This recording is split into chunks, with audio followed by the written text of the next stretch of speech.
morning! So today, punta tayo ng bagong location ng Umuling at mapapagawa na natin yung combination switch kasi problem nito ay nag-automatic high beat. So sabi ni Randy, yung mechanic, available na daw ngayon yung part, kaya pupunta na ako. So see you sa Opus Mall, Bridgetown. Alright?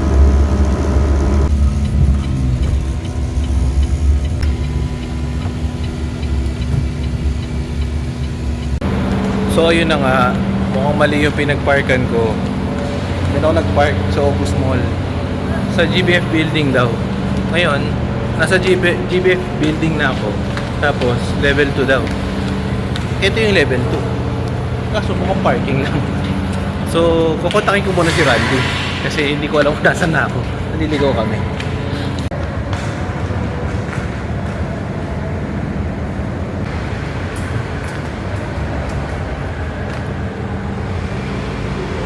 Ayan, nakita na natin si Sir Randy. Buti na nakita ko kasi doon pa daw sa kabila. Anong pangalan ng building? Exa Tower. Exa Tower. So, nasa Opus Mall ako nakapark. Lilipat ako doon. Andito kami ngayon sa GBF building. So, Saan ka nakapark niya? yun. Itong kotse. Late, di ba?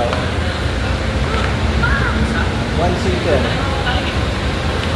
Parang tricycle lang eh, pero mas manipis pa. Mag-park na lang. Ayun, so mali nga din ako kasi nagtinanong ko nung una kay Sir Randy kung saan ang landmark. Ang sabi niya Opus Mall. Tama naman, Opus Mall. Pero dapat dun sa sa Exa Tower. So dito kami ngayon galing sa GBF. Dito namin nakita si Sir Randy. Punta ako ng Opus Mall, kunin yung kotse, tapos lipat kami dun sa service center. Alright. Ayan, si Sir Randy. Hello. Ito si ano sir pangalan niya? Ivan po ay. Ivan, Sir Ivan, mechanic din ng Wuling. So dito muna sila sa parking nagme-maintenance kasi ginagawa pa 'di ba yung yung service center. Habang ginagawa dito muna sa parking. So ganito ang sistema. Meron silang anong unit to? E10. Yan, parang tricycle lang siya, di ba? Dito, actually mas manipis pa siya sa tricycle yata, eh. Manipis pa, eh. So electric din yan, syempre. So lahat ng pyesa nandito. Lahat ng pyesa. So yan, ito yung isa na bingo, PMS din nila. Pero nandiyan naman yung mga gamit. So habang nag-aantay daw sa na magawa yung service center na lugar, dito muna, pansamantala. Alright. Ayan, meron din silang din pala dito, lifter. Diba? Ayan, so may nag-comment dun sa isang video ko. Sabi, puro daw ako daldal. Eh, hindi ko na daw ipakita yung loob ng Wuling. Dapat daw pinapakita ko yung mga features niya, gano'n. Well, sa akin lang naman, yung mga ganong bagay, madali nang makita sa internet din eh. Pwede mo na lang i-research yun eh. Ang main purpose ko talaga nitong vlog is to share yung personal experience ko sa mismong kotse. Hindi lang yung mga features like anong speed niya, anong laman ng loob.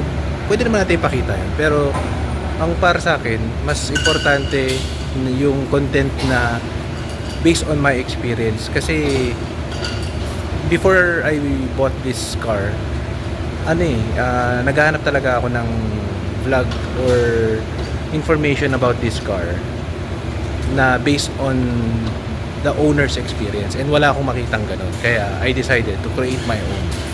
Kaya ayun, most of my content are based on my experience owning this car. So siguro, sige, papakita din natin yung loob. Tsaka kung ano man yung mga upgrades or mga pinalit ko na sa kanya. Right now, ang plan ko sa kanya is to upgrade the radio, yung head unit, and also, well, yun lang naman yung gusto kong mapalitan sa kanya eh. Kasi parang hindi ko siya nagagamit dahil hindi maganda yung parang ano lang, parang okay lang naman yung radio niya pero hindi siya ganun kalakas, hindi siya ganun kaganda. So upgrade natin siya ng Android unit siguro para at least instead na phone yung gamit ko para sa music, at least yun nandoon na sa mismong head unit. Alright, so pakita natin yung loob ha. So ayan,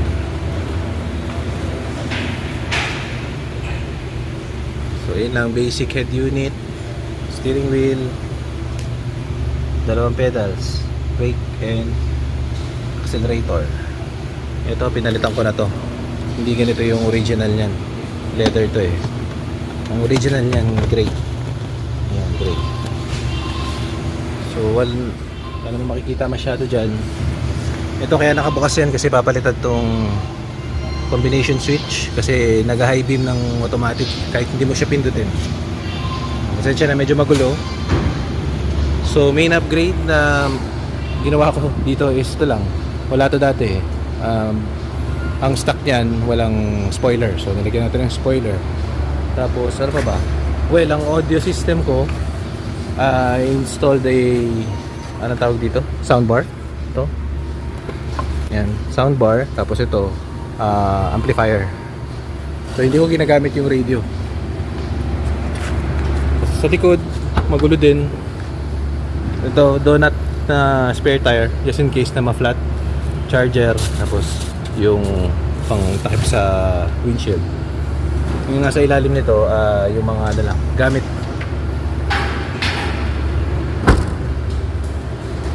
Yan, so basically yan lang yun.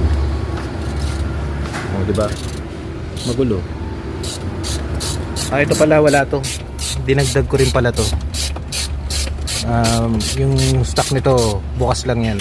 Eh gusto ko nang may sandalan yung kamay. So ito yung ano, dinagdag ko. Hindi naman siya abot dun sa ano, so hindi siya nakakabal.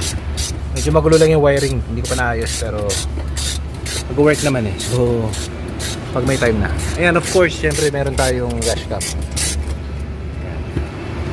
Ayan, si Sir Randy tinitira na yung ano, combination switch. So yan muna yung pansamantalang nilang shop para sa PMS. Isang space lang sa parking dito sa Exa Tower. Kaya yan yung parking.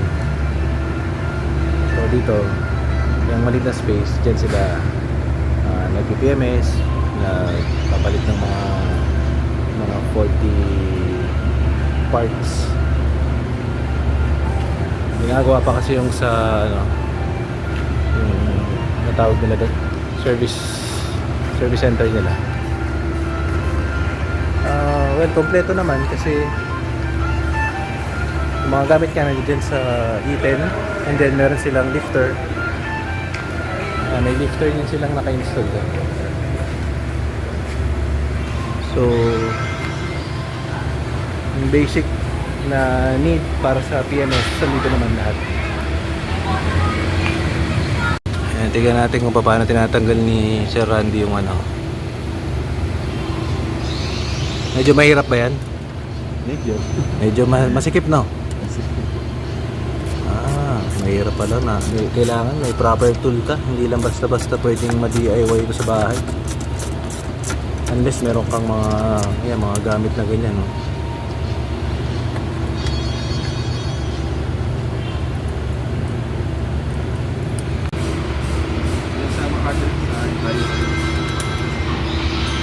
Ito, masalimuot pala ang pagbubukas niya, no? Grabe. Buti nakabisado mo na. Yung nakapagpalit na ako. Nakapagpalit ka na. Silipin ko nga yung ano, kung bakit ganun siya. Kung palagay ko, hindi ko talaga kayang DIY yan. Kasi tignan mo naman, papalitan lang yung combination switch. Eh, isang katutak yung tatanggalin mo. Kasi mong itong ano, sa dashboard, kailangan tanggalin. Wala rin ako magagamit. Diba? So, pwede naman sana kung bibili lang ako nung sa labas, combination switch, tapos sarili ko lang palit.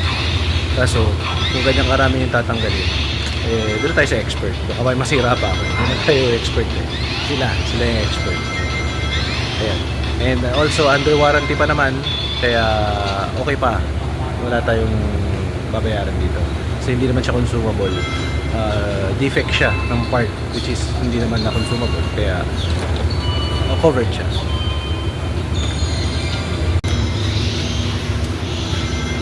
Ilan na yung napalitan yung ganyan?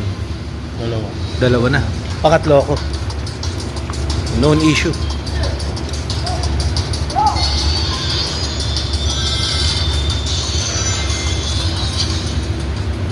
So, buo pala yung papalitan. Ito, ito na. Ay, sorry.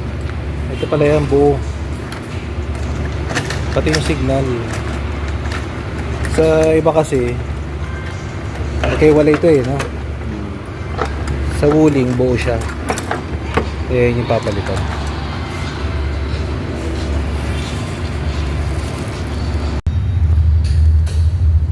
Ayan pala yung airbag niya. Kaya pala komplikado, may airbag system yung ano.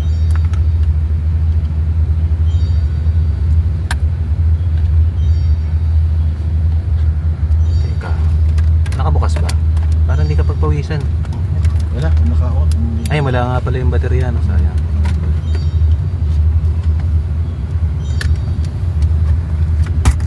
Sorry. Ito ka muna sa likod.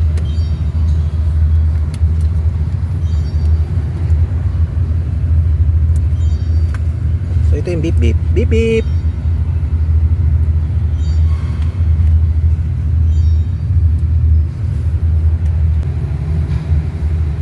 Dapat.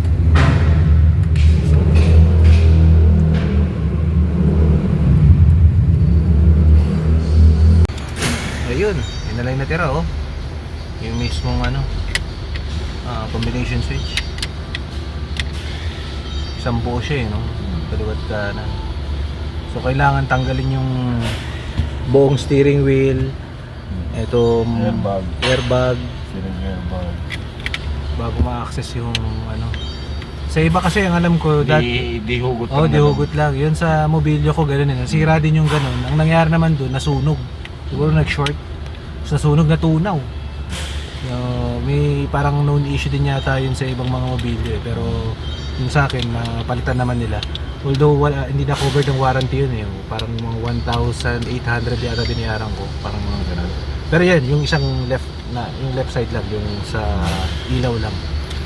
Ito kasi buo, kasama yung ano eh. Signal. Kaya lang, kailangan mong tanggalin ng buo. Kaya ang hirap. Tatanggalin na yung connection.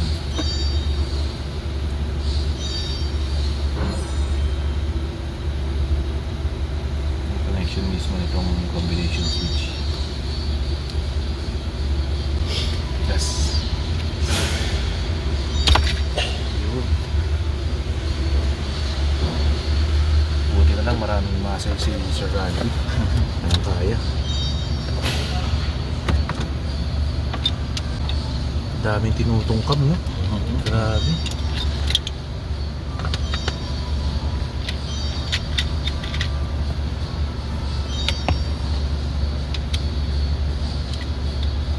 So malamang kung ako gumawa nito, pagbalik niyan may extra na screw na matitira. Ganun lagi eh. Ayan, ayan, tanggal na. Ayan lagi pag nagbabaklas ako eh. Pag binabalik ko na, sobra lagi yung screw.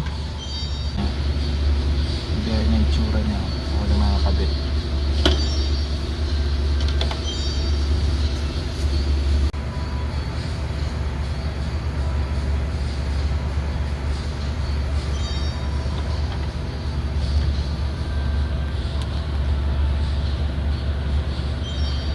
Yan, tatanggalin mo. Tatanggalin ng buo yan. Eh paano yung steering wheel? Kailangan pa tanggalin ulit? Hindi na. Hindi na. Ito madali na lang yung tanggalin. Ito. Tungkab lang yan. Tungkab yan.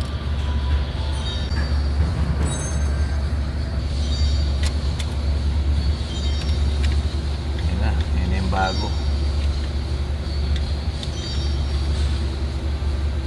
Sana bagong version na siya at hindi na magkaroon ng ganong issue. Ano bang balita sir dun sa mga engineer daw nung sinabi niyong known issue yan? Mayroon ba silang sinabi na kailangan palitan ng ibang version or Oo, ano nila ito? I-upgrade. in-upgrade nila? So yan, ibang version na ba yan? Ibang ano na to. So ibang Part number na to. okay. So hopefully hindi Hindi na na maulit. maulit yung dati. Siguro nung yung unang version, yun nga, may palpak, lumabas lang nung siyempre nasa market na at marami nang gumagamit. At least na nagawa naman nila ng solusyon. Yun nga, kailangan nilang palitan. Pero yan yan, bagong version na. Ano yun sir, pagka iba't ibang unit, iba't ibang brand, may training kayo para magbukas ng mga ganyan o by experience na lang? Ito, ako by experience na ng So dapat maano ka lang sa pagbukas, no? Parang maingat ka lang, alam mo kung saan nilalagay yung ibabalik yung screw.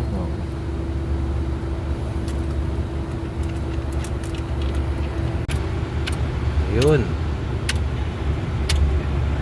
O, diba? Okay na.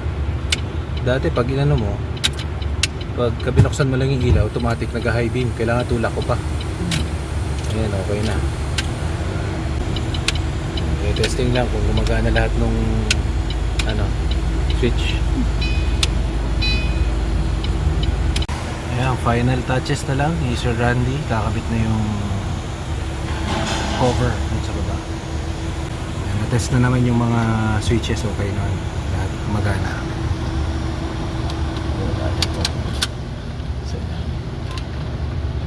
Kakabit yung cover.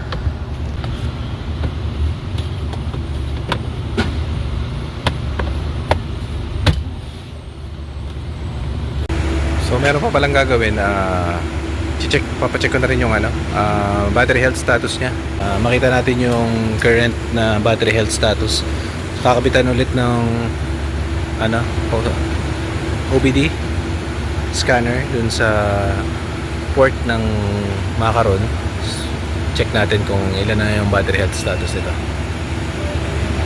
And kanina may mga alarms na nakita kasi yun nga, dahil tinanggal yung mga pyesa like yung connectors nitong airbag, yung module ng ng steering, tapos tinanggal din yung battery kanina. So multiple errors yung nakuha, pero ayan, kinlear na.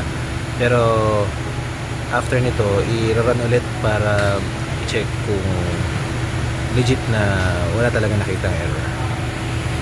Ayan, chine-check 96. Okay, battery percentage 96.85. Parang hindi nag-degrade kasi from last PMS. Bagay kasi hindi ko na masyado nagamit yung yung kotse. Pero at least taas pa rin, no? 96.85 after 1 year and 10 months or 34,166 kilometers. And ito naman yung cell voltages and yung kung balance. Yan, nasa 3.3 lahat, pantay. So ayos naman. And yung kanina chinek din yung ni-reset naman yung mga error codes. Ayan, so lahat naka-check. Wala naman naging problema. Alright, so tapos na si Sir Randy sa pag-install ng combination switch. So baka next time na lang yung brake pads tsaka pa-install natin yung sa radio, head unit. Pero home service na lang para kasi may lakad din si Sir Randy. May pick upin pang baterya sa somewhere in Caloocan.